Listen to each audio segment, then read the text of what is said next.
ladies and gentlemen, and welcome back to Tech Showdown. I'm Kevin the Beardless.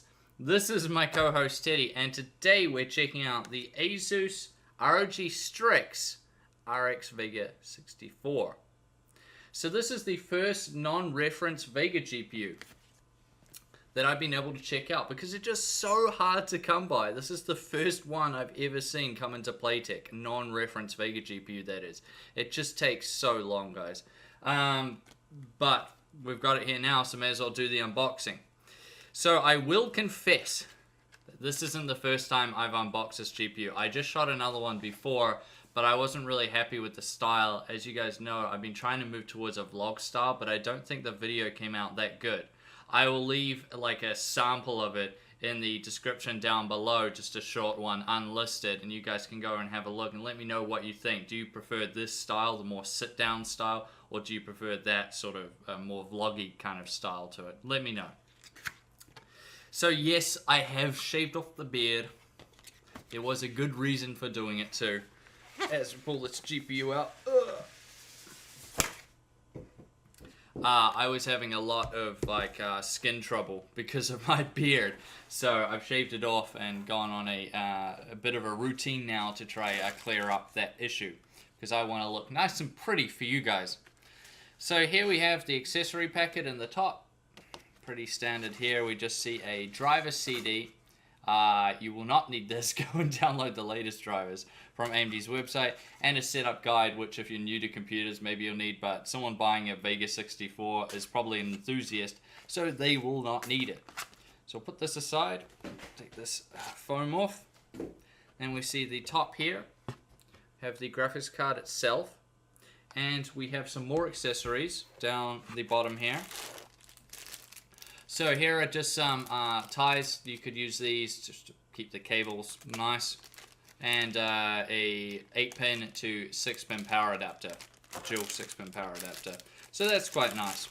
And we'll pull out the GPU itself. Oh, let's go. Let's go.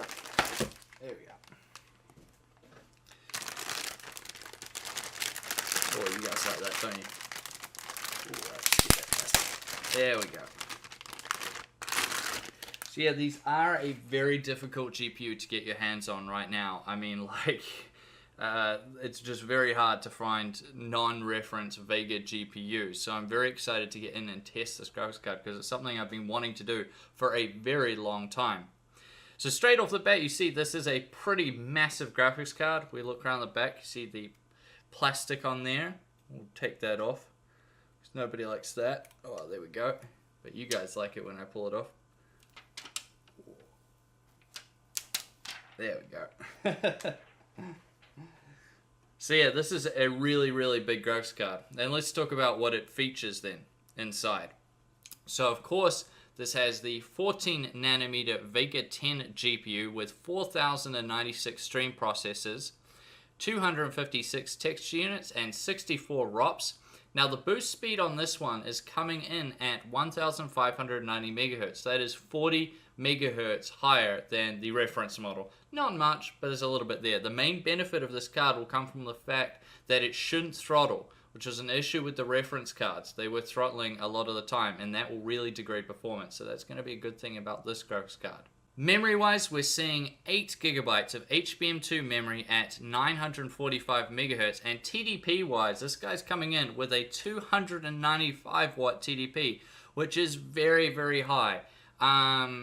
Think the Fury X had a 275 watt TDP, the 1080 Ti has a 250 watt TDP, the 290X, if you want to go a bit further back, that had a 300 watt TDP, so I suppose it's better than that, but you kind of have to go quite far back. So yeah, that is a very, very high TDP.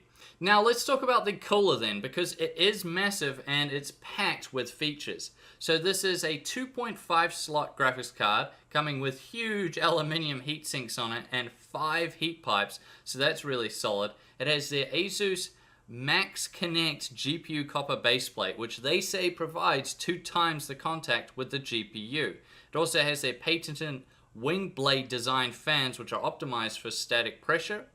There's 0 decibel technology, which means the fans are off when the GPU is under 55 degrees Celsius. IP5X certification, which basically means the fans are really dust resistant and should, in theory, last a long time. ASUS Fan Connect 2, which allows you to connect 2 4-pin fans to the GPU if you want to sync them up through the GPU that way. Their Auto Extreme technology, which is a 100% automated manufacturing process. I'll let you be the judge if you think that's a good thing. I mean, they say it's good because there's no human error.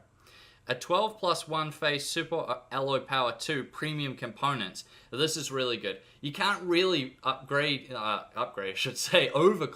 Vega 64s much, but this is definitely a good thing for a longevity of the graphics card, especially considering the TDP of this GPU. And last but not least, it has their ASUS Aura Sync RGB lighting, which does look really nice. As far as power connectors go, it takes 2 8-pin power connectors, and if we go around to I/O, you're getting a DVI port, 2 display ports, and 2 HDMI ports, so relatively standard there.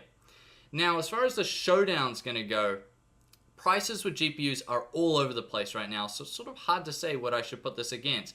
But I found the closest thing was another ASUS Strix graphics card, the GTX 1080 version.